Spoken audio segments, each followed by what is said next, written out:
اگر آپ اللہ کے راستے پر آنا چاہتے ہو تو پہلا کام آپ نے کیا کرنا ہے؟ آپ نے اپنی نالج کو گین کرنا ہے، سیکھنا ہے کہ اسلام میں کیا چیز جائز ہے، کیا چیز ناجائز ہے، کیا حلال ہے، کیا حرام ہے۔ دوسرا سٹیپ آپ کا یہ ہونا چاہیے کہ جیسے ہی آپ کو نالج آنا سٹارٹ ہو جائے، اس نالج پر عمل کرنا آپ نے اپنے اوپر فرض کر دینا ہے۔ اگر آپ کے پاس یہ نالج پہنچ گئی کہ اسلام میں جھوٹ بولنا منع ہے، اس پر یہ عذاب ہے، تو آپ نے پڑھنے کے بعد، سمجھنے کے بعد اپنی زندگی سے جھوٹ کو بالکل مائنس کر دینا ہے۔ اگر آپ کے پاس یہ نالج پہنچ گیا کہ نماز کی اہمیت جو ہے وہ اسلام میں بہت زیادہ ہے، پہلا سوال نماز کا ہوگا، نماز اللہ سے کنیکٹ کرتی ہے انسان کو، وغیرہ وغیرہ، اس طرح کا نالج جب آپ کے پاس آ جائے تو پھر آپ نے کیا کرنا ہے کہ نماز کو اپنے اوپر لازم قرار دینی ہے، آپ نے ہر حال میں نماز ادا کرنی ہے۔ تو آپ اس سینس میں نالج گین کریں کہ جو چیزیں مجھے پتہ چلتی جائیں گی، میں ان چیزوں پر عمل کرتا جاؤں گا اور آگے بڑھتا جاؤں گا۔ اور سیکھتے سیکھتے آپ نے جو سیکھا، جو عمل کیا، تو پھر اپنا وہ نالج اور اپنا وہ پرسنل ایکسپیرینس آپ نے لوگوں کی بھلائی کے لیے استعمال کرنا ہے،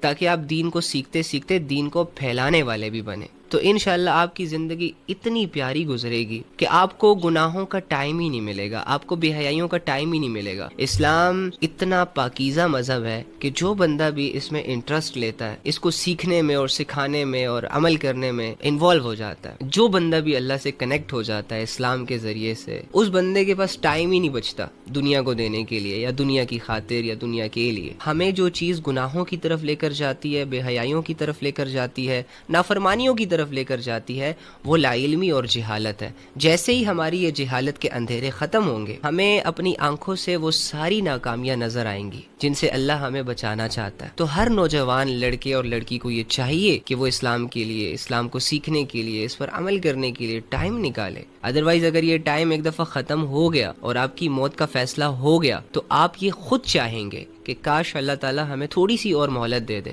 تو ہم کیا کریں گے؟ ہم اسلام سیکھیں گے، پھر اسلام پر عمل کریں گے، پھر خوب دین پھیلائیں گے اور اللہ کے ساتھ محبت کریں گے، اللہ کے لیے زندگی گزاریں گے۔ بٹ اگر اللہ نے یہ فیصلہ کر دیا کہ اس بندے نے مرنا ہے تو پھر وہ مر کے ہی رہتا ہے، وہ فیصلہ چینج نہیں ہوتا، پھر اسے مہلت نہیں ملتی۔ تو آج مہلت ہے، اس مہلت سے فائدہ اٹھائیں۔